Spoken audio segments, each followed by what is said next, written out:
Hi ಎಲ್ಲರಿಗೂ, welcome back to my YouTube channel. ನಾವು 3 ಜನ ಇವತ್ತೆಲ್ಲಾದರೂ ಆಚೆ ಹೋಗೋಣ ಅಂತ ಪ್ಲ್ಯಾನ್ ಮಾಡಿ ರೆಡಿ ಆಗ್ತಿದ್ದೀವಿ. ಸೊ ಇವಾಗ ರೆಡಿ ಆಗಾಯಿತು. ನಾವು ಇವತ್ತು ಹೋಗ್ತಿದ್ದೀವಿ ಕುಶಾಲ್ ನಗರ್. ಆಲ್ಮೋಸ್ಟ್ 5 ಇಯರ್ಸಿಂದನೂ ನಾವು 3 ಜನ ಒಟ್ಟಿಗೆ ಇದ್ದೀವಿ.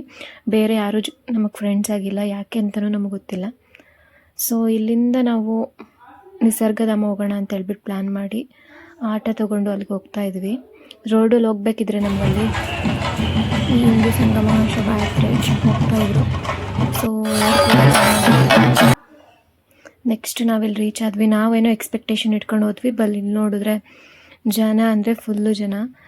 ಈ ಸೇತುವೆನ ನಾವು ರೀಲ್ಸಲ್ಲಿ ನೋಡ್ಬಿಟ್ಟು ಹೋಗಿದ್ದು, ಬಟ್ ಇಲ್ಲಿ ಬಂದು ನೋಡಿದ್ರೆ ಯಾವುದೋ ಟೆಂಪಲ್ ಕ್ಯೂ ಹೋಗೋ ಥರ ಅನ್ನಿಸ್ತಿತ್ತು.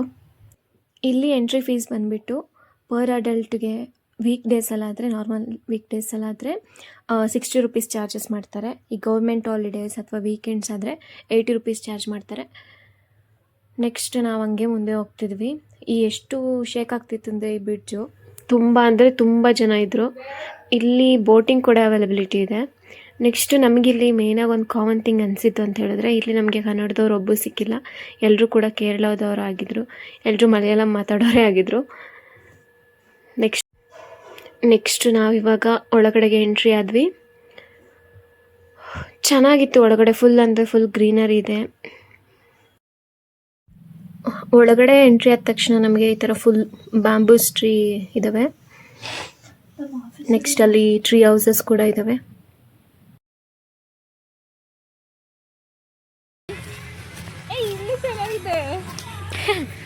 ಇಲ್ಲಿ life styles of tribal peoples in Kodagu ಅವ್ರದ್ದು ಸ್ಟ್ಯಾಚ್ಯೂಸ್ ಮಾಡಿದ್ದಾರೆ. ಮತ್ತು ತುಂಬ ಕೊಡಗು ಕಲ್ಚರ್ ಏನಿದೆ ಅದೆಲ್ಲ ಸ್ಟ್ಯಾಚ್ಯೂಸ್ ಇಲ್ಲಿದ್ದಾವೆ. ನೋಡೋಕ್ಕಂತೂ ತುಂಬ ಚೆನ್ನಾಗಿರುತ್ತೆ. ಇಲ್ಲಿ ನೋಡಿ, ಕೊಡಗು ಕಲ್ಚರಲ್ಲಿ ಡ್ಯಾನ್ಸ್ ಮಾಡ್ತಿರೋದು ಅವ್ರದ್ದು ಸ್ಟ್ಯಾಚ್ಯೂಸ್ ಕೂಡ ಮಾಡಿದ್ದಾರೆ. ಎಷ್ಟು ಚೆನ್ನಾಗಿ ಮಾಡಿದ್ದಾರೆ, ಫೇಸ್ ಎಕ್ಸ್ಪ್ರೆಷನ್ಸ್ ಕೂಡ. ಅಂದರೆ ಜನ ಇದ್ದಾರೆ ಅಂದರೆ ಆ್ಯಕ್ಚುಲಿ ಪ್ಲೇಸ್ ತುಂಬ ಚೆನ್ನಾಗಿದೆ ಮಾಡಿ. ಆಕ್ಚುಲಿ ಇಲ್ಲಿ ಆಲ್ಮೋಸ್ಟ್ ಕೇರಳಿಯನ್ಸೇ ಬಂದಿದ್ದಾರೆ.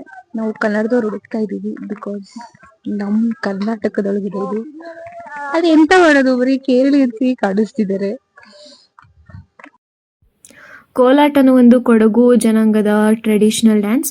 ಅದನ್ನು ನೋಡ್ಕೊಂಡು ನಾವು ಹಂಗೆ ಮುಂದೆ ಹೋದ್ವಿ. ಇಲ್ಲಿ ನಮಗೆ ನಿಸರ್ಗಧಾಮ ಬರ್ಡ್ ಪಾರ್ಕ್ ಸಿಗುತ್ತೆ.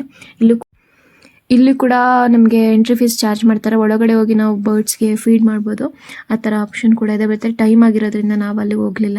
ನೆಕ್ಸ್ಟ್ ಮುಂದೆ ನಮಗೆ ಜಿಂಕೆ ವನ ಅಂದೇ ಸಿಗುತ್ತೆ. ಈ ಒಂದು ಜಿಂಕೆ ನಿಂತ್ಕೊಂಡು ಎಲ್ಲ ಜನನೂ ಅದು ಎದುರುಕೊಂಡಿತ್ತು ಅಥವಾ ಏನಕ್ಕೆ ಆ ಥರ ನೋಡ್ತಿತ್ತು ಗೊತ್ತಿಲ್ಲ, ಬಟ್ ತುಂಬ ಹೊತ್ತು ಅಲ್ಲೇ ನಿಂತ್ಕೊಂಡಿತ್ತು.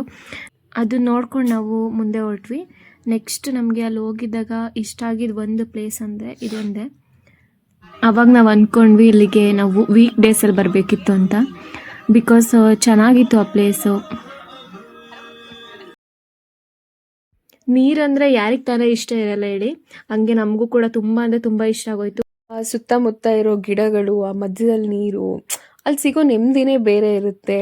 ಇಲ್ಲಿ ನೋಡಿ ಸ್ವಲ್ಪ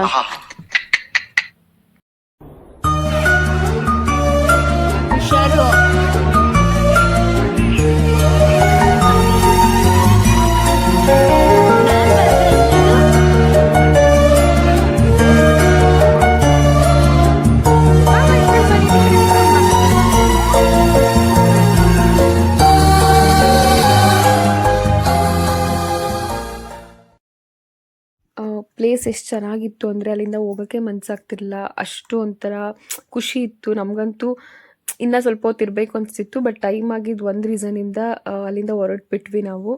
ಸೊ ಆ್ಯಕ್ಚುಲಿ ನಿಮಗೂ ಇಷ್ಟ ಆಗಿರುತ್ತೆ ಅನಿಸುತ್ತೆ ಪ್ಲೇಸು. ನೀವು ಒಂದ್ಸಲ ವಿಸಿಟ್ ಮಾಡಿ, ತುಂಬ ಖುಷಿ ಸಿಗುತ್ತೆ. ನೆಮ್ಮದಿ ಸಿಗಬೇಕು ಅಂದರೆ ಆಲ್ಮೋಸ್ಟ್ ಅಲ್ಲಿ ಹೋಗಿ. ನೀವು ಇಲ್ಲಿ ನೋಡ್ಬೋದು ಎಷ್ಟೊಂದು ಜನ ಬಂದಿದ್ದಾರೆ. ಪುಟ್ಟ ಮಕ್ಕಳನ್ನು ಕೂಡ ಕರ್ಕೊಂಡು ಬಂದಿದ್ದಾರೆ. ಯಾಕಂದರೆ ನೀರಂದರೆ ಎಲ್ರಿಗೂ ತುಂಬ ಇಷ್ಟ ಇರುತ್ತೆ. ಎಷ್ಟೊಂದು ಜನ ಅಲ್ಲೇ ಇದ್ದು ಎಷ್ಟು ಟೈಮ್ ಸ್ಪೆಂಡ್ ಮಾಡಿದ್ರು. ನೆಕ್ಸ್ಟ್ ನಾವು ಈ ಬ್ರಿಡ್ಜ್ ಬಂದಾಗ ನಮಗೆ ಫ್ರೀಯಾಗಿ ಸಿಕ್ತು. ಸೊ ಅಲ್ಲಿ ಸ್ವಲ್ಪ ವೀಡಿಯೋ ಮಾಡಿಕೊಂಡು ಅಲ್ಲಿಂದ ನಾವು ಹೊರಟ್ವಿ. ಈ ವ್ಲಾಗ್ ಎಲ್ಲ ಎಂಡ್ ಮಾಡ್ತಿದ್ದೀವಿ. Thank you for watching.